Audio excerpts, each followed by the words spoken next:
สบายดีทุกคนมื้อนี้แม่บ้านจะพาไปเบิงอันเขาจะขุดหอย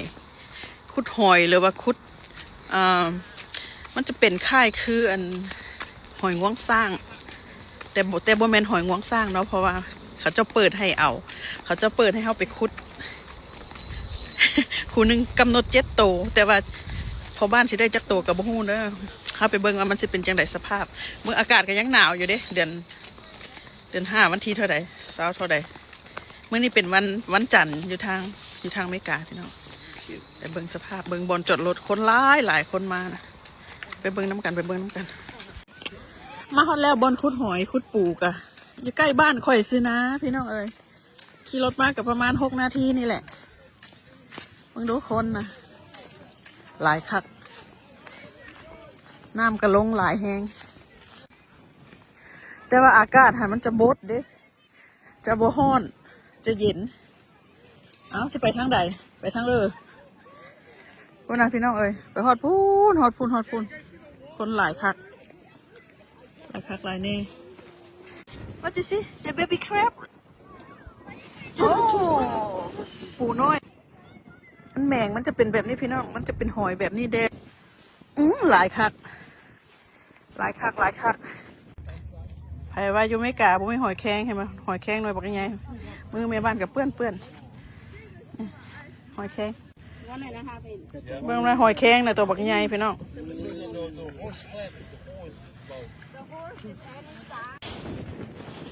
แต่เบิ่งว่าเขาจะพูดแบบไหนหอยแบบไหนอุ้ยหนาวดิเย็นถ้าเย็นวะเขาจะมาขุดหอยหรือเขาจะมาลิดดิคือว่าบ่เห็นผู้ใดได้หอยได้หยังคือว่า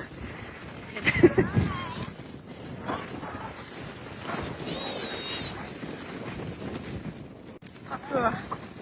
ตึกเธอมันแบบไหนวะ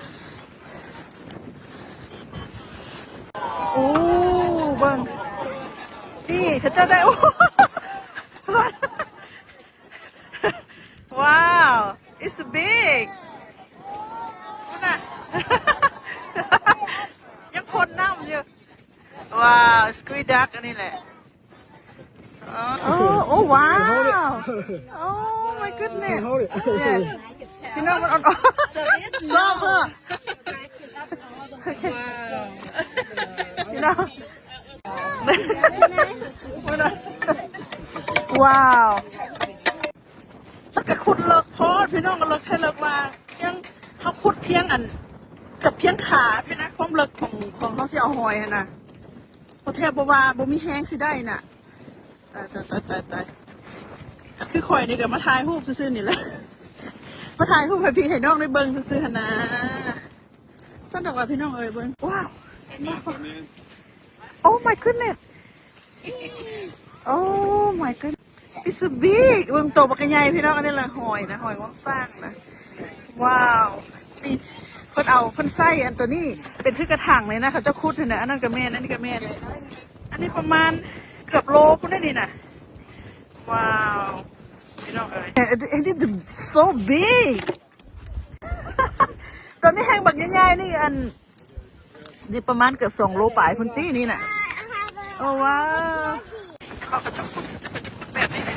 โอ้ว้าว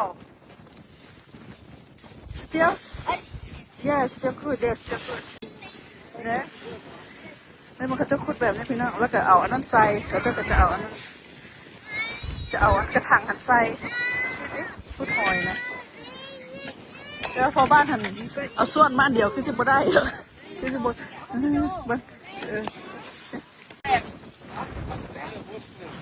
ฮอสแครมบ่มันคุยดักพี่น้องเป็นไอ้น้องกันนะสิเล่ากันนะAlmost the same. almost the same but Different name. That's it. No, the guidak is longer. Without tail is longer than Yeah. husband. Yeah. So you recognize when they have a hole, right? They spit up, right? They spit up. No, just see the hole. Oh. You can find the hole. How big's the hole? You reckon like? Oh, really? Wow. Okay. พวกเจ้าความยากความสา Only seven. เบิ่งความยากความสาเขาจะเอาเนี่ยบ่ใช่เป็นของง่ายก็ต้องสิได้หอย ได้เอาอันนั้นขุดออกนั่นคือกัน แต่ว่าฝนก็กำลังมาได้นี่ Yeah. โอ้ Yeah. เห็นแล้วเห็นแล้ว Found it. เห็นแล้ว Found it. นี่เห็นหัวคนแล้ว Good job, guys. เห็นหัวเลยเห็นหางที่จริงมันก็ไม่ได้เลิกเนาะ it's not too deep ฮะ No, but you gotta have that. yep but you have to มีอันนี้เพื่อมันบอลมันจะขี้ทรายมันจะบกอย่างก็เขาเอิ้นขี้ทรายมันจะบกเคลื่อนหนนะจะบอลโอ้ You guys so clever. Very good. Very good. เขาเห็นหูมันแล้วก็เขาก็เอาไปเนี่ย Yeah, that's awesome. oh my goodness so awesome เพราะว่าเขาเอาถังนี่ขั้นบ่ให้ขี้ทรายมันในไปหนนะ Hopefully they got two in there, huh? no just one Hopefully they got two, huh? no one only one ตอนนี้ก่อน oh see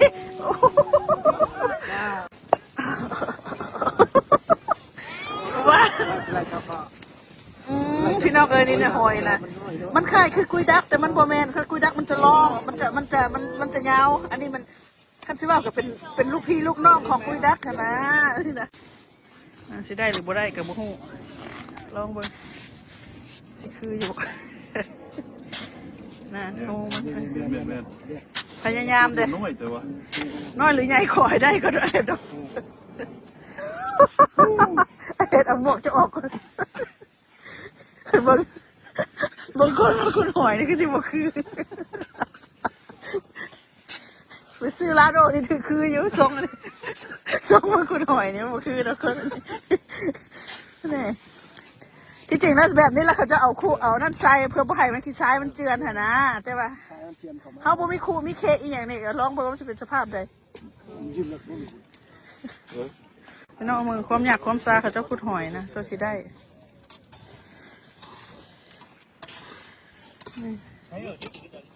ไม่แพ้ยังดียังนั่นอยู่นี่แหละยังซีสเตียลไลฟ์ยังนั่นอยู่พี่น้องเอาเพิ่นไปปล่อยน้ำ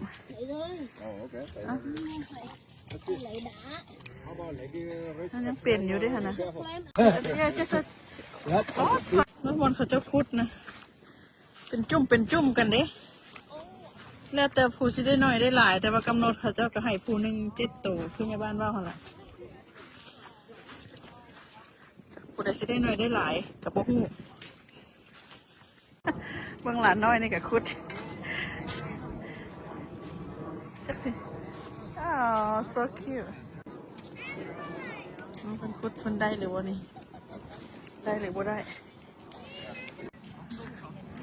ผู้บ่าวนอกบ่าวน้อยเขาเจ้าก็พากันมาคุดเนี่ยเบิ่งเพิ่นผู้เธอนี่คุดนะ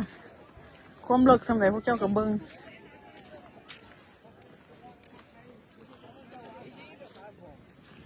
โอ้ my god ว้าวพี่น้องมีหอยอันนี้เห็นบ่คะหอยอันนี้หอยนี่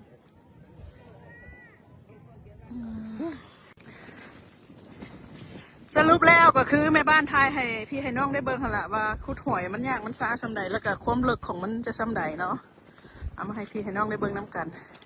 ฝนก็ตกลงมาแบบนี้ผู้ใดก็หนีทึดๆโอเคไปกันเด้อพี่น้องบ๊ายบาย